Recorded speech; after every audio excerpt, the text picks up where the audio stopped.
Leyen. Yeah, thank you very much. Good afternoon. Thank you very much for your patience. I know that we were scheduled earlier, but this is a huge budget. It is a marathon to get there, and we just took more time. This is also the reason why I'm not here with my budget commissioner, Piotr Serafin, because he, right after college, has dashed to the Parliament to give the budget presentation there in the Parliament. We had promised that we do that immediately. The moment he's done, he's going to come back. Either he's able to join me, or we will have, as far as I understand, a technical briefing. So, yes, today the College adopted the Commission's proposal on the MFF, the Multiannual Financial Framework, the budget for 2028 to 2034. It is a 2 trillion budget for a new era.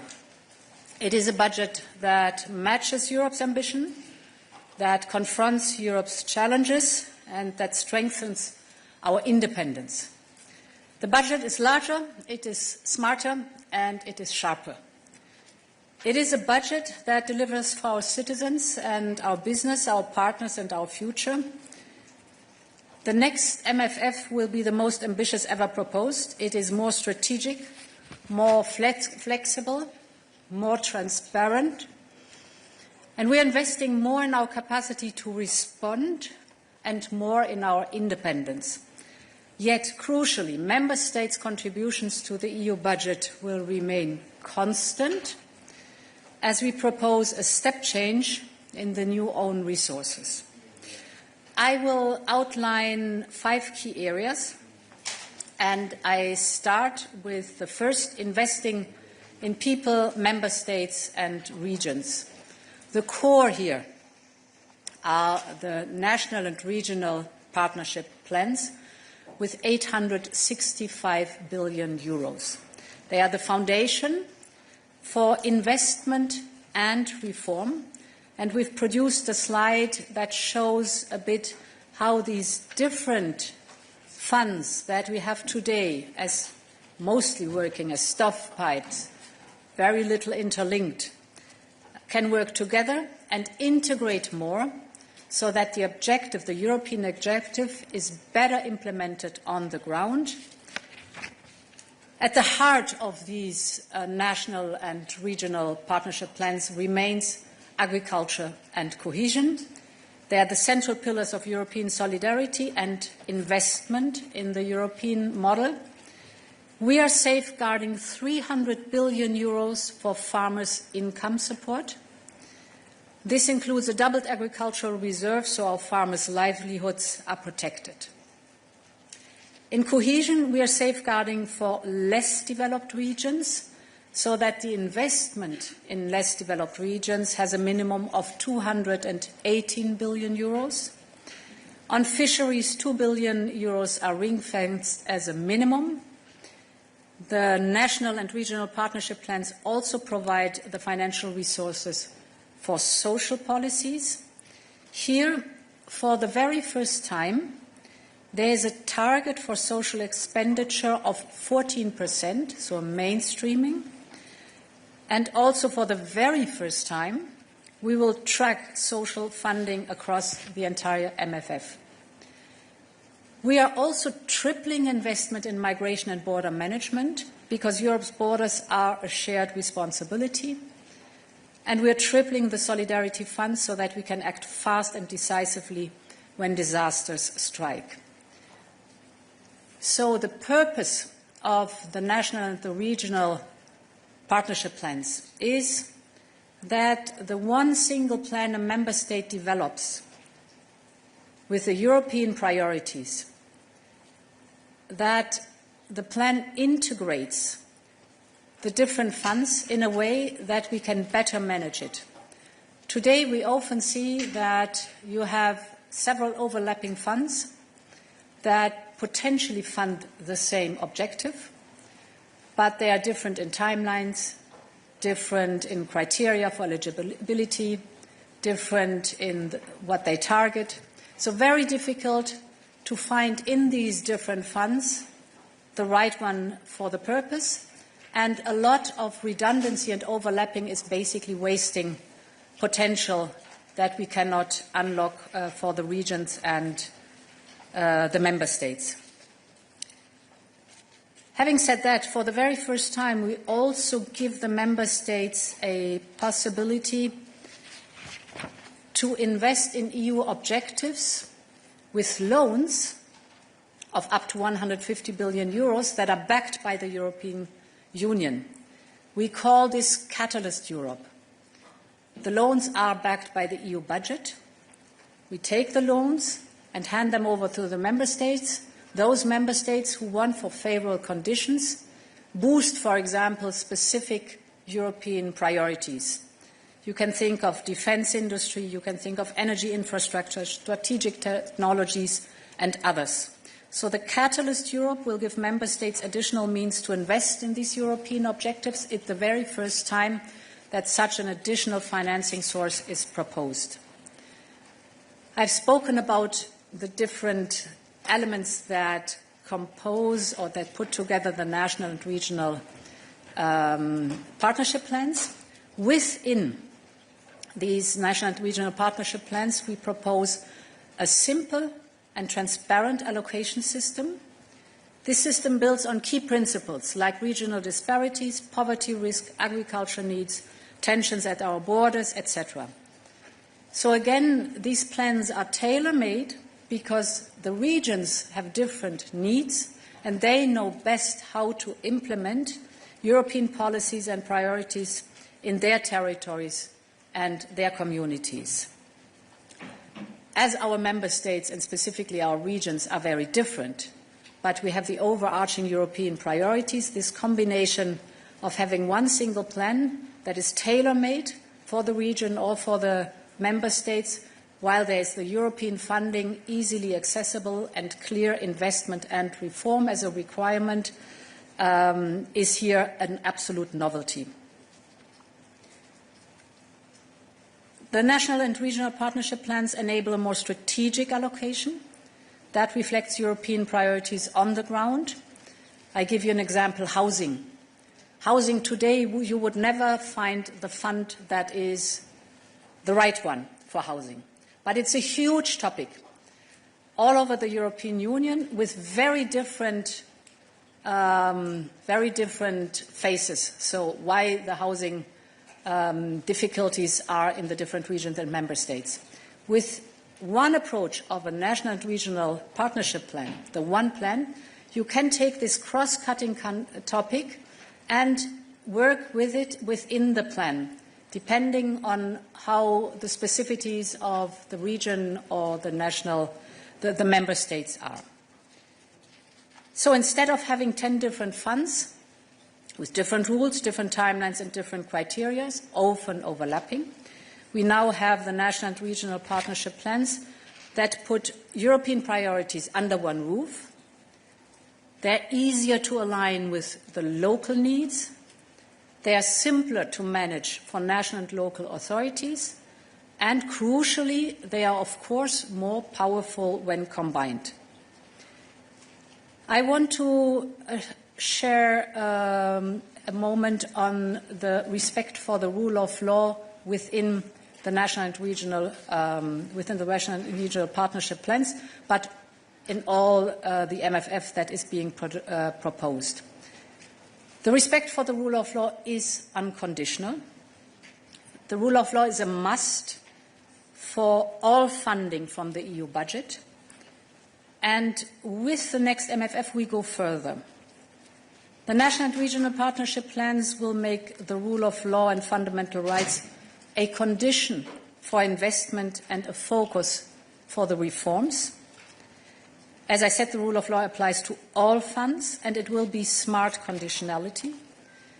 We will ensure responsible spending and full accountability with very strong safeguards, clear conditions, and the right incentives. This serves the citizens. Another important topic for citizens, especially the young, is Erasmus+, which is increased in this proposal by 50%. Then there's the topic of support to civil society.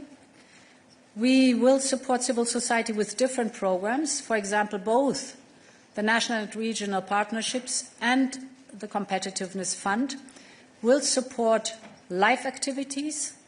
These are activities for the environment, biodiversity, the circular economy, etc. And in addition, we have a new Agora EU program that is building on Creative Europe and SURF. We're putting it as one, and we call this program Agora. It will support media freedom, values, civil rights, democracy and diversity. So far for the national and regional partnership plans. As you know, the new budget has this entity, then it has a second big block, which is the Competitiveness Fund. The Competitiveness Fund will be proposed as a fund with 410 billion euros, because we think it's crucial to back the strategic technologies of tomorrow. We really put an emphasis on this Competitiveness Fund, funding the strategic technologies that we need for the future markets. And therefore, a few figures. The Competitiveness Fund includes a doubling of Horizon Europe. It is already a big program. It's one of the most renowned programs we have.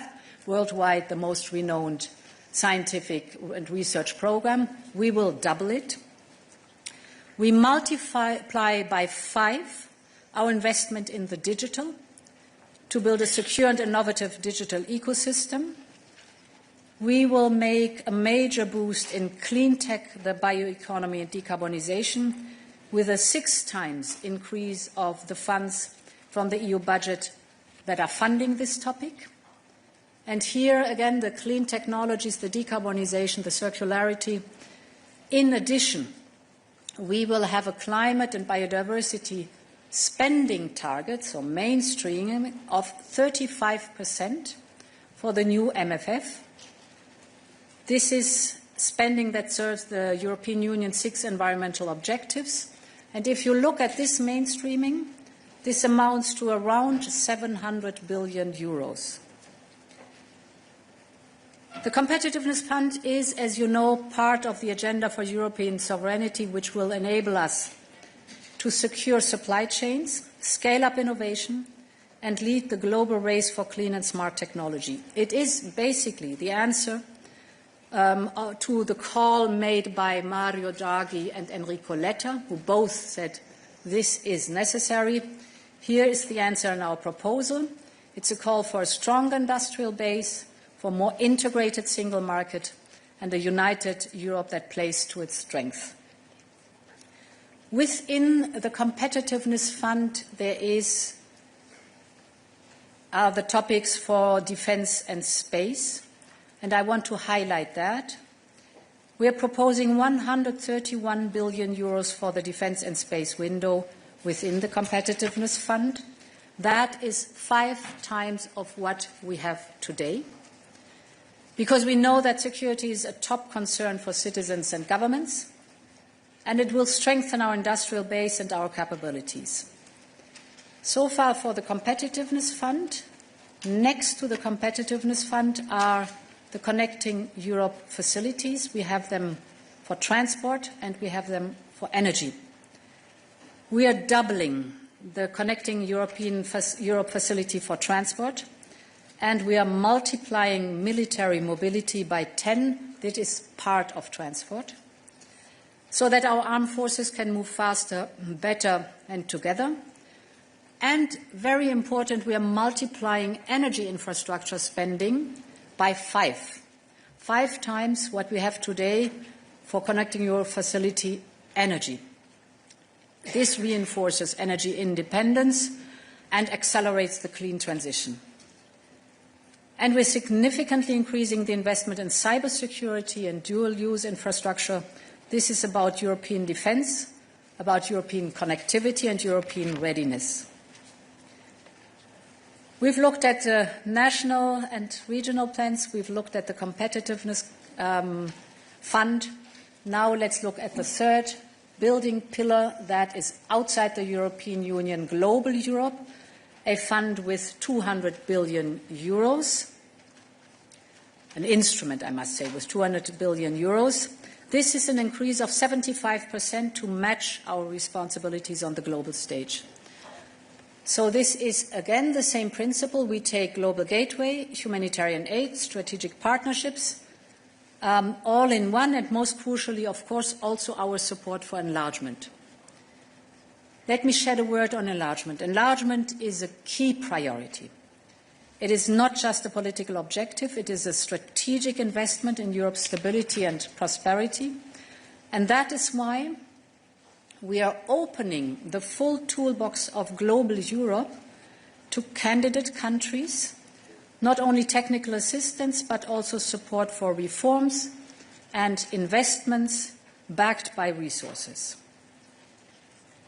On top of this, we are setting aside 100 billion euros for Ukraine. You know we have the Ukraine facility for reconstruction. It was initially, with the midterm review, filled with 50 billion. These are slowly but surely going down in the amounts, and therefore we are suggesting 100 billion euros to fill up again the Ukraine facility, to support recovery, resilience, and, of course, their path to the EU membership. Now, for accession itself, it is, as it always was, with all accessions in the past. There is a specific revision clause in the MFF that says if there is an accession of a candidate country, there will be a revision of the MFF, which is logical because we will have to negotiate depending on what size the country has that joins the European Union. We have to negotiate in the accession treaty the phase-in of cohesion payment, the phase-in of agriculture payments, for example, for this country, but also the phase-in of contribution of that country, accession country, to the European Union. All this has to be negotiated and discussed, and therefore very clear the promise and the obligation in the financial regulation that with an accession there will be a revision of the MFF. It worked in the past accessions and it will work now. Fifth point, a budget built for resilience and agility. This is the topic of crisis. We have witnessed crisis, at least I have witnessed crisis since the beginning of my mandate. It started with Corona, then we had a heavy energy crisis, then the Russian war in Ukraine, and each time it was extremely difficult to react fast and with the financial firepower that was necessary. Because, as you know, our budget today is designed in a way that 90% are fixed. This budget has been designed 2018-2019, but we live today with this 90% fixed.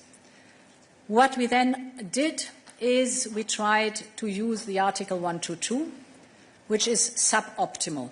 It's not the best instrument to have for such severe crisis. This is why we are creating a dedicated crisis mechanism with a firepower of up to almost 400 billion euros, because crises are no longer the exception, they are the norm, and we've learned the lesson. I want to be very clear. This is not for expenses or expenditure. It is the possibility, with strong safeguards, to access this additional funding in case that the unknown crisis hits. So it's something we have as a possibility, but not to be used for normal times. It's only for crisis times, with a clear mechanism how to trigger it and how to safeguard it. Finally, this all has to be financed. And this is my sixth and final point, new own resources. Yep, here is what has to be financed. Today we are proposing new sources of revenues to the European budget. The goal is simple. We have to repay our shared recovery borrowing, so Next Generation EU has to be repaid. We must meet our modern priorities, and most importantly, we want to keep the national contributions stable. As you know, there are only two ways to finance the European budget, either national contributions or own resources to the European budget. And therefore, if we want to keep the national contributions of the member states stable, there is a need to have new own resources to pay back Next Generation EU and to finance the additional modernization of the budget. To conclude, this is a budget for the realities of today as well as the challenges of tomorrow. A budget that equips us to act on our political choices in a very fast-moving world. We want greater flexibility. Not everything should be decided once for 7 years. So also today, we cannot foresee how the years 2033 or 2034 will look like. Therefore, we want less rigidity in this budget. Therefore, the big funds that give us more flexibility and room to act. Greater flexibility means more room also for the annual budget decision, where Parliament and Council play a vital role. Today we have presented our proposal. Now we continue the work with the European Parliament, with the Member States and with the citizens and businesses. Thank you very much, and I'm glad or happy to take questions. Thank you, President. And rest assured, we will be circulating the presentation from President von der Leyen.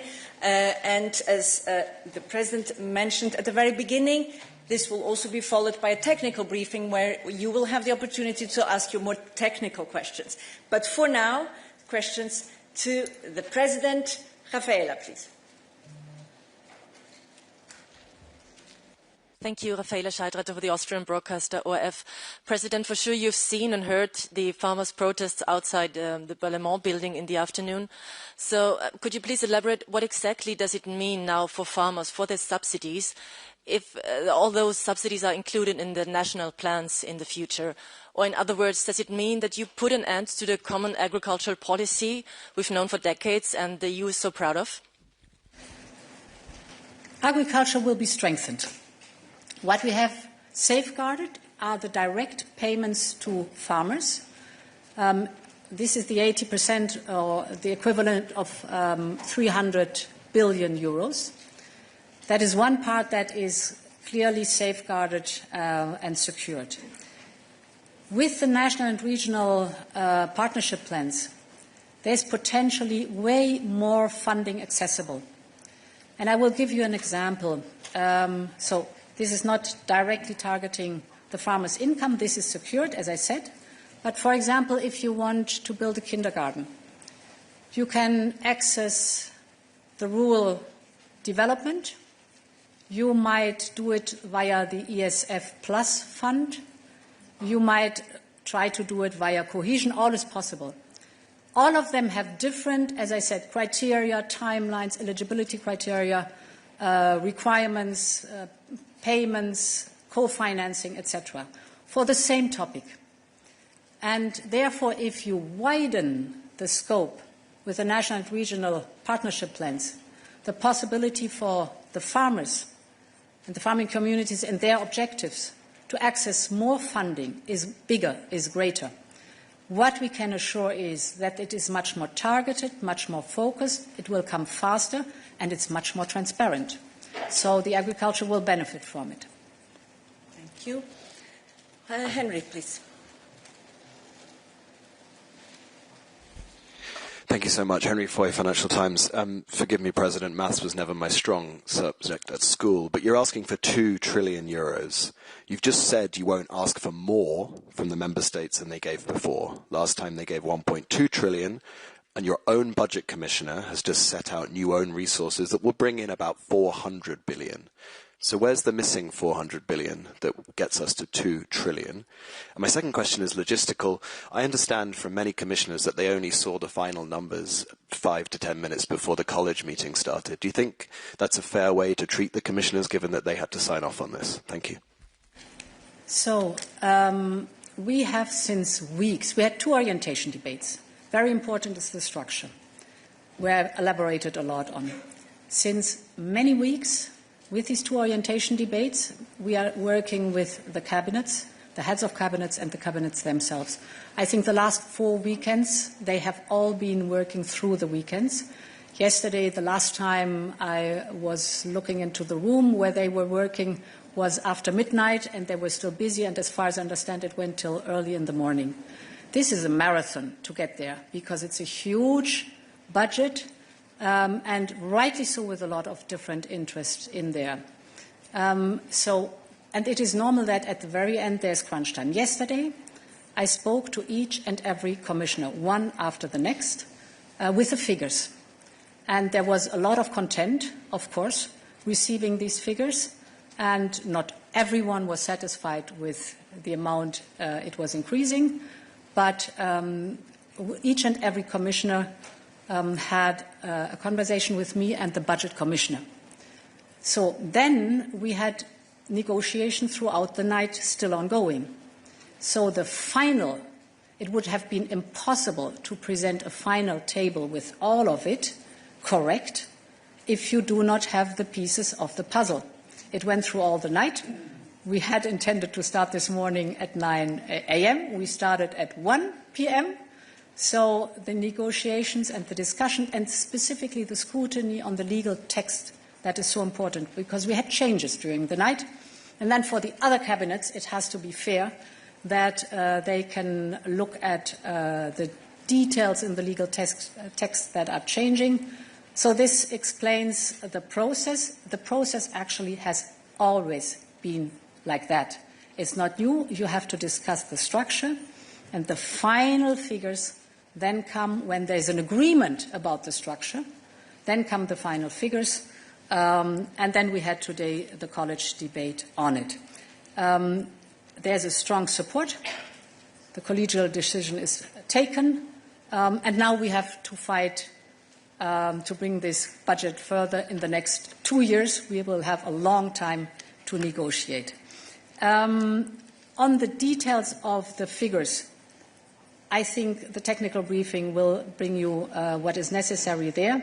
Again, we kept the contributions of the member states stable, and then they will bring you the detailed figures on that. For us, it's important to have the new own resources, specifically not only the modernization, but the paying back of Next Generation EU, which was never included in the budget we're in today. And now to my right, Maria, please.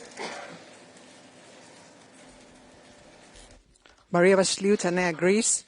Madam President, your proposal has already received strong criticism, even before the publication today, by the member states, from the parliament, the farmers, the regions. Some are setting red lines. And I would like to ask you, from your side, what are your red lines to ensure that your proposal does not change significantly during the long and difficult negotiations that you have ahead of you? And secondly, regarding countries like Greece that rely heavily on structural funds, if the total amount they will receive is less than the current MFF, given also that there will no longer be a recovery fund, there is a strong concern about their growth and investment prospects after 2028. So could you assure these countries that they will have the chance to receive higher or at least equal amount of structural funds after 2028? Thank you. So first of all, I never work with red lines. I think this is not smart to pull red lines, because a democracy lives off negotiations. We are at the beginning of the process. The process will be 1.5 years to 2 years, where we will negotiate with the co-legislators. And of course, that there are reactions to the proposal is understandable, because of course there is always to find a balance of modernization, always to find a balance of how much can we ask for, specifically on a more modern, more agile, more time-appropriate budget, and the funding, the sources for funding such a budget. What the national and regional plans are concerned, the single plans, the member states are slightly better off than they are today. Slightly better off than they are today.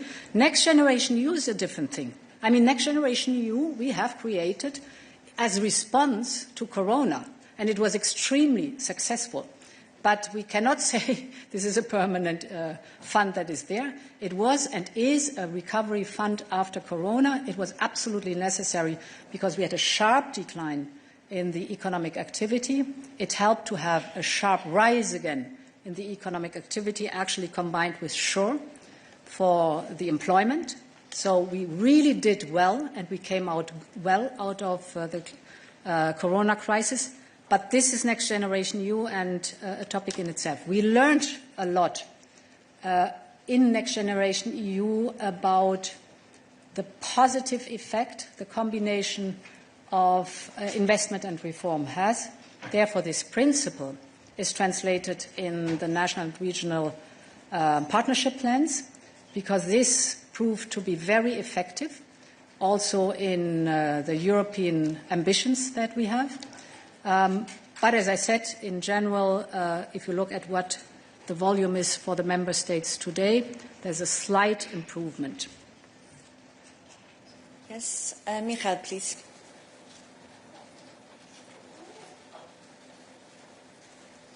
Thank you. Michal Kubala, Bloomberg News. A question on the 400 billion euro instrument. If these 400 billion were to be financed by joint debt, how do you see member states signing off of that? Would they be willing to accept it, given the general objections they might have? So the crisis instrument. As I said, the crisis instrument is very clearly defined, not accessible for spending, for investments in, let's say, the daily business. It gives us only a shortcut, and actually with unanimity in the European Council and together with the decision then of the Parliament, it gives us a shortcut if a severe crisis hits, like Corona, like the energy crisis, like, for example, the war, Russian war in Ukraine. It gives us a shortcut to enable the funding that is needed for this crisis. As I said, we've done it in former times too, so it's not that you can avoid to act when there is a crisis, but what we then often did is use the Article 122, which is, as I said, suboptimal. This is not what we should do. Knowing that crises are partially the new normal, we at least give the possibility by the construction that if a crisis, the unknown crisis, hits again, there is the possibility for the decision makers to access fast the funding that is needed. And it's up to 400 billion. We'll take one question online. Virginie.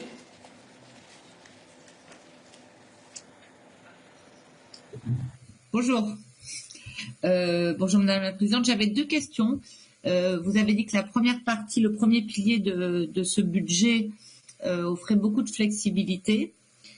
Mais est-ce que vous pouvez me dire, parce que donc les aides directes de la PAC sont sanctuarisées, ring-fenced, il y a une partie des fonds de cohésion aussi. Donc à la fin, combien de milliards d'euros sont figés, sanctuarisés et donc ne seront pas flexibles sur l'ensemble de ce premier pilier? Et puis j'ai une deuxième question, je sais que c'est des chiffres, mais je veux dire c'est surtout politique, donc j'aimerais bien vous entendre là-dessus, plutôt que vous me renvoyez au briefing technique. Sur les 2000 milliards du budget, quelle est la part qui sert, combien rembourse NextGen et combien permet de tenir compte de l'inflation? Autrement dit, qu'est-ce qui reste si on enlève NextGen et la prise en compte de l'inflation? Merci. Voilà, this is very technical, I must say. Prices. On va renvoyer au briefing technique. I think you get more information in the briefing than from me. Tout à fait. These are prices of today, and you can discuss in the technical briefing how this is in the equilibrium. Same goes for the flexibility within the national and regional partnership plans. I know from the top of my head 835 billion are the plans by themselves. There are minimum amounts, ring-fenced or safeguarded in the different topics, but minimum amount says there's much more accessible, and that is in the basket of flexibility, which can serve the specific purpose that member state, that region needs under the European priorities. Et on va prendre une toute dernière question. Yes, please. Yes. Thank you so much, Valentina Vasileva, Votak, Polish media outlet TVP. My question is about 100 billion for Ukraine. As I understood, it's first time when it will be included in budget. Could you please elaborate what does it mean for Ukraine, how Ukraine can use this money? And today Viktor Orban said that it's shocking that the European Commission wants to send this money to Ukraine.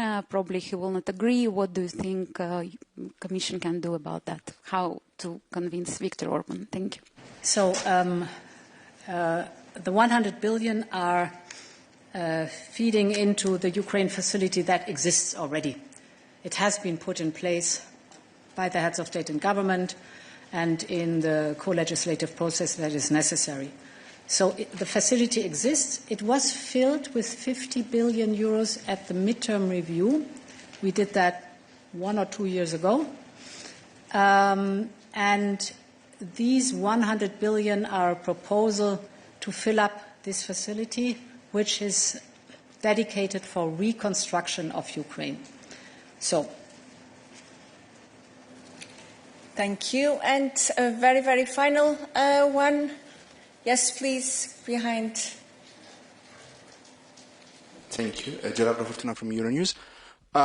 You explained the issues that you had in managing the current budget shaped by your predecessors.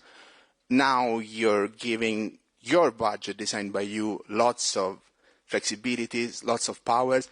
Could this be an incentive for you to run for a third mandate and fully use this budget that you're preparing today? Thanks. An out-of-the-box question. yes, I think so too. Thank you very much for the attention today. Thank you. Thank you for your participation. We will be following on also with the presser by EVP Séjourné on the European Competitiveness Fund and a technical briefing, and we'll have other members of the college still here today with you. Thank you very much, President von der Leyen, for your availability.